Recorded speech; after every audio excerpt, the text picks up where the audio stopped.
This video sponsor by SPO digital marketing.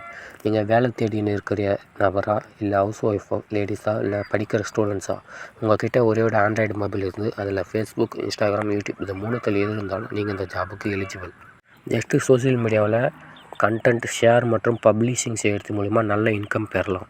யாரையும் சேர்க்கணும் இல்லை எதனா பொருளை விற்கணும் அப்படின்ற எந்த அவசியமே கிடையாது. மேலும் இதை பற்றி தெரிஞ்சுக்கணும் அப்படின்னா டிஸ்பிளேல தெரியக்கூட என்னோடய வாட்ஸ்அப் நம்பருக்கு உங்கள் பேர், உங்களோட குவாலிஃபிகேஷன் சென்ட் பண்ணுங்கள். ஸ்கிப் பண்ணாதீங்க. பெரிய தப்பு. தினம் 300 ரூபாய் சம்பாதிக்க அரிய வாய்ப்பு. இன்ஸ்டாகிராம், ஃபேஸ்புக் பயன்படுத்த தெரிந்தால் போதும் content post and content publishing மூலமா தினம் 300 ரூபாய் சம்பாதிக்கலாம். இந்த வேலை செய்ய 5 நிமிடம் போதும். Work training support, group communication support, all language customer live chat support, முக்கியமா சொந்தமா ஒரு பிசினஸ் ஸ்டார்ட் பண்ற அளவுக்கு உங்களால கற்றுக்கொள்ளவும் முடியும், சம்பாதிக்கவும் முடியும். இந்த வேலை வாய்ப்பு வழங்குவது 5 வருடத்திற்கு மேல ரன் ஆகிட்டு இருக்க நம்ம தமிழ்நாட்டு company school of business organisation private limited. மேலும் விவரங்களுக்கு டிஸ்கிரிப்ஷன்ல கொடுத்திருக்க நம்பருக்கு வாட்ஸ்அப் பண்ணுங்க.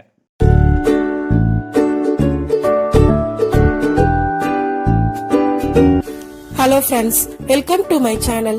இன்னைக்கு இந்த வீடியோல நம்ம என்ன பார்க்க போறோம்னா சத்து மாவு உருண்டை தான் பார்க்க போறோம். இது ரொம்பவே ஈஸியான, சிம்பிளான, ஹெல்த்தியான ஒரு ஸ்நாக்ஸ் ரெசிபி. இது செய்யறதும் ரொம்பவே ஈஸி தான். நான் இன்னைக்கு இந்த உருண்டையை வீட்லயே அரைச்சு சத்து மாவு வச்சு ரெடி பண்ணிருக்கேன். நீங்க வீட்ல அரைச்ச மாவு, கடையில விற்கிற மாவு எது வேணாலும் யூஸ் பண்ணிக்கலாம். நான் ஆல்ரெடி சத்து மாவு எப்படி ரெடி பண்றது ஒரு வீடியோ போட்டிருக்கேன். பார்க்கலாம், லிங்க் கொடுக்கறேன், பாத்துக்கங்க. வாங்க இந்த சத்து மாவு உருண்டை எப்படி ரெடி பண்றதுன்னு வீடியோல பார்க்கலாம். சத்து மாவு உருண்டை பண்றதுக்கு நான் 1 கப் அளவுக்கு சத்து மாவு எடுத்திருக்கேன். அது இது மாதிரி ஒரு அகலமான பாத்திரத்துல போட்டுக்கங்க. அப்பதான் மிக்ஸ் பண்றதுக்கு ரொம்பவே ஈஸியா இருக்கும். அடுத்ததான் நான் எந்த கப்ல சத்து மாவு எடுத்தனோ அதே கப்ல 3/4 கப் அளவுக்கு நான் பவுடர் சுகர் எடுத்திருக்கேன். அதையும் ஆட் பண்ணிக்கலாம். நான் மிக்ஸில அரைச்சிட்டு ஆட் பண்ணிருக்கேன். இப்ப இதை நல்லா மிக்ஸ் பண்ணிக்கங்க. 3/4 கப் சுகர் வந்து மீடியமான ஸ்வீட்டா இருக்கும். ஸ்வீட் அதிகமா வேணும் அப்படின்னா நீங்க 1க்கு 1 சுகர் எடுத்துக்கங்க. அப்படி இல்லைன்னா நாட்டு சர்க்கரை, வெல்லம், பிரவுன் சுகர் எது வேணாலும் நீங்க ஆட் பண்ணிக்கலாம். இப்ப நல்லா மிக்ஸ் பண்ணியாச்சு. அடுத்ததான் நல்லா ஹீட் பண்ண நெய்யை கொஞ்சம் கொஞ்சமா ஊத்தி மாவுல மிக்ஸ் பண்ணிக்கலாம். நெய் ரொம்ப சூடா இருக்கு, அதனால கரண்டில மிக்ஸ் பண்ணலாம். இது மாதிரி கொஞ்சம் கொஞ்சமா ஊத்தி கரண்டில மிக்ஸ் பண்ணிக்கங்க. நல்லா ஆறுனதுக்கு அப்புறமா நம்ம கை வச்சு மிக்ஸ் பண்ணிக்கலாம். இப்ப எல்லா நெய்யும் ஆட் பண்ணியாச்சு.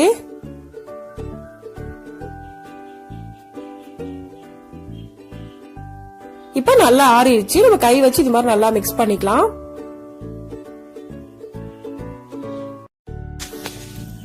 இப்ப நல்லா மிக்ஸ் பண்ணியாச்சு.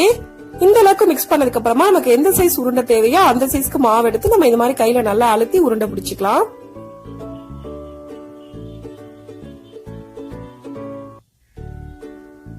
இந்த மாதிரி நம்ம அழுத்தி பிடிச்சோம் அப்படின்னா நமக்கு உருண்டை ரெடி ஆயிடும். சின்னதாவோ பெருசாவோ உங்க விருப்பத்துக்கு ஏத்த மாதிரி நீங்க உருண்டை பிடிச்சிக்கலாம். இது மாதிரி நல்லா அழுத்தி உருண்டை பிடிச்சுக்கோங்க. இப்ப ஒரு உருண்டை ரெடி ஆயிருச்சு. அடுத்ததான் நான் இன்னொரு உருண்டை பிடிக்கிறேன். இந்த சத்து மாவுல பாதாம், முந்திரி, ஏலக்காய் எல்லாமே நம்ம ஆட் பண்ணிருக்கோம். அதனால தனியா எதுவும் ஆட் பண்ண வேண்டிய அவசியம் இல்ல. இப்ப ரெண்டாவதா இன்னொரு உருண்டையும் பிடிச்சாச்சு. அடுத்ததான் நான் இன்னொரு உருண்டை பிடிக்கிறேன். இதே மாதிரி நம்ம எல்லா உருண்டையும் பிடிச்சி எடுத்துக்கலாம்.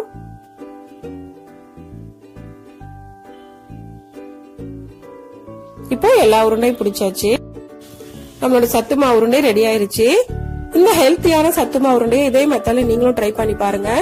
இந்த வீடியோ உங்களுக்கு பிடிச்சிருந்தா லைக் பண்ணுங்க, ஷேர் பண்ணுங்க, கமெண்ட் பண்ணுங்க. மறக்காம சேனலை சப்ஸ்கிரைப் பண்ணுங்க. தேங்க்ஸ் ஃபார் வாட்சிங்.